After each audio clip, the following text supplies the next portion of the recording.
We've got Senior Vice President at TTR Sotheby's International Realty, Corey Burr. With Corey, we're going to talk about mortgage rates, everything that's happening here. And we got some good news, right, with this memorandum of understanding with Iran. It seems like at least gas prices, they're reacting.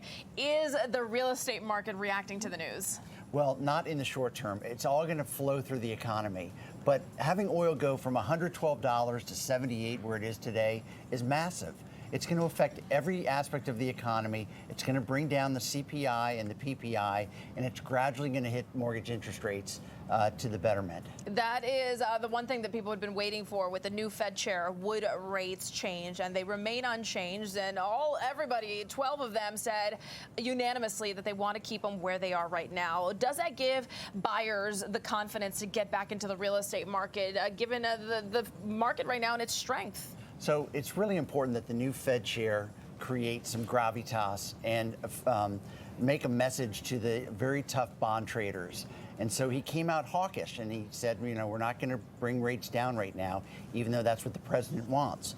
But he's got to establish his bona fides. And once that's done and once there's less pressure on inflation, he's going to have a longer runway now that we've got this memorandum of understanding to bring rates down later in the year. You talk to lenders, I'm sure, in your dealings with buyers, with sellers.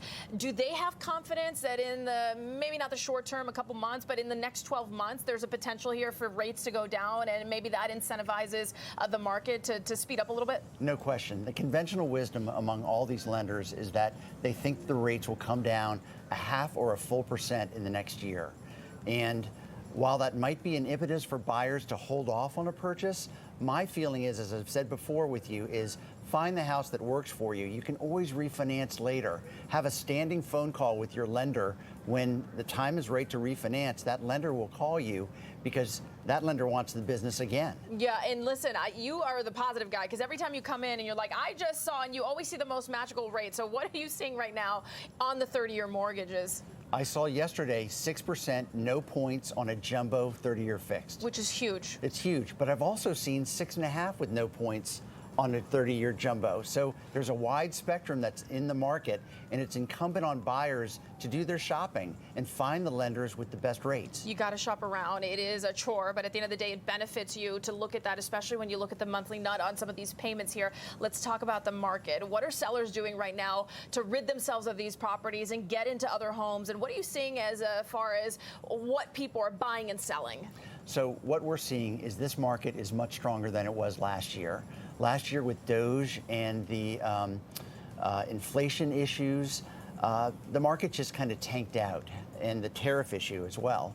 But this year there's been pent-up demand from last year, plus it's just a better environment. People are used to the administration's policies, and they feel like it's just time to move on with their lives and get the house for their lifestyle.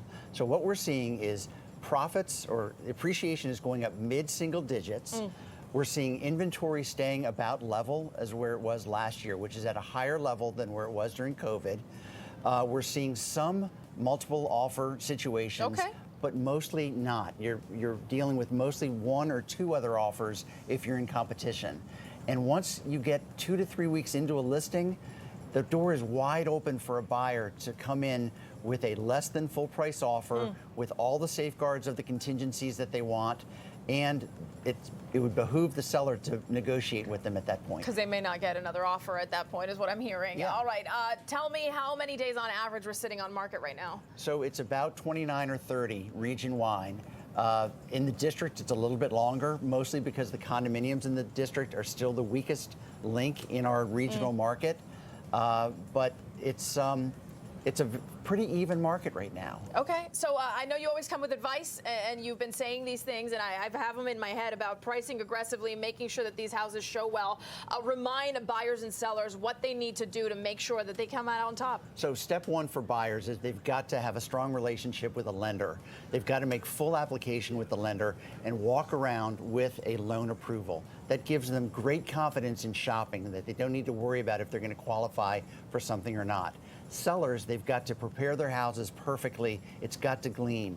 Buyers want the cable television housing show experience when they go into these houses. And so that's what their expectation is. And if a seller can mimic that, they're going to do very well. And if they can accompany it with a great price, they're going to do very well. Yeah, it's about, you said it about right now, almost a month of staying on the market is the average. You got to try and get these things off your plate sooner rather than later. And I think a lot of that means pricing aggressively. Totally. Longer does not mean a better situation for a seller when it comes to keeping their house on the market.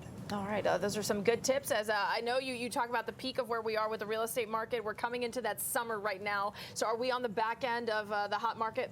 So we're coming to the close of the spring market, but summer is still a good time. A lot of people are coming into the area. They want their children to be registered in schools by the time September rolls around. And really, if somebody waits until September, you've only got about a 60-day period to sell your house because things kind of slow down after Halloween through the holidays. All right, Corey Burr, always good to talk to you and get the tips and tricks from the professional. We always so appreciate it. Happy weekend. Thank you, Marina. We'll be right back here in the Zone.